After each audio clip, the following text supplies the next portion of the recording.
Corruption అంటున్నావు. Corruption కు king corruption నువ్వే. కాలేజ్ భూములు ఎవరో మామూలు అగౌరవ కాలేజ్ వాళ్ళు మన కాలేజ్ భూములు మామూలు మీద ఒక్కొక్క ₹2 రైతుల కష్టాలతో కొన్న భూములు బాబు ఎవరు మీ నాయనదో నా నాయనదో కాదు. అది ₹6 కోట్ల వాడు దానికి మార్గేజ్ చేసినాడు. అది ఇప్పుడు ₹18 కోట్ల నెత్తి 3వ ప్లేస్లో వచ్చాను. నేను టికెట్ నేనే తాళరించి ఇచ్చిన వేస్తున్నావు. జిల్లా పరిషత్ చైర్మన్ చేసినప్పుడు ఈ డైలాగులు ఉన్నాయి. ఏంది నా జన్మం ఇచ్చిన మా తండ్రి కేపీ రాజరెడ్డి గారు ఉంటే నాకు రాజకీయ జీవితం వచ్చిన మా అన్న షబీర్ బాయ్ అని నువ్వు అప్పుడు చేస్తున్నప్పుడు దాన్ని మీద మాట్లాడలేను. ఎలక్షన్ అయిపోయింది. ఇవాళ అప్పుడు 2015లో ఎమ్మెల్సీ ఎలక్షన్లో నా చేతుల నుంచి బీఫామ్ ఇచ్చిన నేనే నీకు నామినేషన్ వరకు పోయి కలెక్టర్ ఆఫీస్ వరకు పోయి నీకు నామినేషన్ ఇచ్చిన ఎమ్మెల్సీగా. లాస్ట్ మినిట్ లో నువ్వు ఎంత తీసుకున్నావు బజార్లో పేపర్లో అందరికీ తెలుసు. ఒక్కొక్క ఫిగర్ రాసినారు. నా టికెట్ అమ్ముకొని లాస్ట్ మినిట్ లో విడ్రా చేసుకొని పారిపోయి ఒక నేషనల్ పార్టీ. నేను మిడిసిపల్టీ నువ్వు అవినీతి చేస్తే పబ్లిక్ ఇజ్జత్ తీస్తా అని చెప్పాను. వెంటనే నీ స్టేట్మెంట్ ఇందిరా చౌక్ లో ఏం చేస్తాడు ఏమో చేస్తాడు. ఇందిరా చౌక్ ఆ ఇందిరాగాంధీ పాపం మహానుభావులు ఆమె గురించి మాట్లాడే స్థాయి నాది కాదు.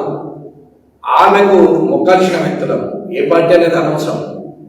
ఆ వ్యక్తి ఆ విగ్రహం పెట్టడానికి కూడా నువ్వు పైసలు వసూలు చేస్తే 20 లక్షలు మంచివా కాదు. చూపెట్టు అన్నయ్య వాళ్ళ దగ్గర తీసుకున్నావు. ఏడైనా తీసుకున్నావు వసూలు చేసిన జాగ్రత్త చెప్పాలా. పేర్లు పెట్టి పిలిపిస్తా. ఇచ్చినోడు కూడా చెప్తాడు. నేను కింద గట్టిగా మాట్లాడితే ఒక్కడికి 4 అవస్థలు వస్తాయని ఇచ్చినోడు కూడా వచ్చి ఏం కలపలన్నాయన నేను ఒక పక్క వదిలినా కాబట్టి ఇంకొక పక్క నీది అంతో కొంత నడుస్తున్నది. నేను ఒక పక్క వదిలినా కాబట్టి అవతలను వాన్నో వీన్నో ఇంతనో అంతనో సాటకు తెచ్చించేటోళ్ళతో బెదిరించి బతకగలుగుతున్నావు. నేను వదలకపోతే నువ్వు కామారెడ్డిలో ఉంటావు. రేపటి నుంచి చూస్తా ఏ కలెక్టర్, ఏ జాయింట్ కలెక్టర్, ఏ ఆర్డీఓ, ఏ ఎంఆర్ఓ, ఏ ఎంపీడీఓ, ఏ అధికారిని ఏం కస్తాడో అని సంగతి నేను చూస్తా. అధికారి సంగతి ఏం తమాషాలు చేస్తారు అధికారులను. ఎమ్మెల్యే అన్న అంటాడు, మంచిగా మాట్లాడతాడు, నవ్వుతాడు, ఫోన్లే అంటాడు, రూపాయి తీసుకోడు. అంటే మార్పు కోరిన జనం దగ్గర ఎట్లయితే డబ్బు లేకుండా మద్యం లేకుండా గెలవాలని ఎట్లయితే కోరినావు అట్లాగే అధికారుల దగ్గర లంచగొండి చనిపోవాలి, ప్రజల పక్షాన నిలబడాలి. లంగ రాజకీయ నాయకులకు మద్దతు తెలపదు. అధికారులు పద్ధతిగా ఉంటారని నేను 2 సంవత్సరాలు అంటే 26 నెలలుగా ఓపిక పెట్టిన. రేపటి నుంచి మీకు సుక్కలే అని చెప్తున్నా నేను. రేపటి నుంచి మీకు కూడా సుక్కలే అధికారులకు. ఎవడైనా లైన్ క్రాస్ అయిన రోజు నా నోరు మాట్లాడుతుంది, అవసరం పడితే నా చెయ్యి కూడా మాట్లాడుతుంది అని చెప్తున్నా. నేను తప్పు నేను చెయ్యనియా. నువ్వు చేసిన రోజు నేను సంజాయించా 100% పనిష్మెంట్ ఉంటుంది. అయిపోయింది మీకు గ్రేస్ టైం. 2 సంవత్సరాలు మిమ్మల్ని ఏమన్నా మీరు మారేవాళ్ళు మారండి, మారనోళ్ళు ట్రాన్స్ఫర్ చేసుకోండి కొన్ని అని చెప్పిన. కానీ నేను మారుతారేమో అని 2 సంవత్సరాలు ఓపిక పెట్టిన. ఏమన్నట్లే మంచిగా మాట్లాడతాడు కదా అనుకోండి. వీడికెళ్ళి అన్నా మొన్న ఏం లేదు. నేను రాజకీయ నాయకుడినే, నాకు మాట్లాడొస్తుంది. నేనెంత మాట్లాడో నాకు తెలుసు. ఇది సంగతి. నేను క్యాడర్ కూడా చెప్తున్నాను, జనం కూడా చెప్తున్నాను. అన్న కాలువ వేసుకొని రాకపోతే ఎమ్మెల్యేగా కనిపించినప్పుడు ఎప్పుడు వచ్చిన వారిని నన్నే డైరెక్ట్ గా జనం అడిగాడు.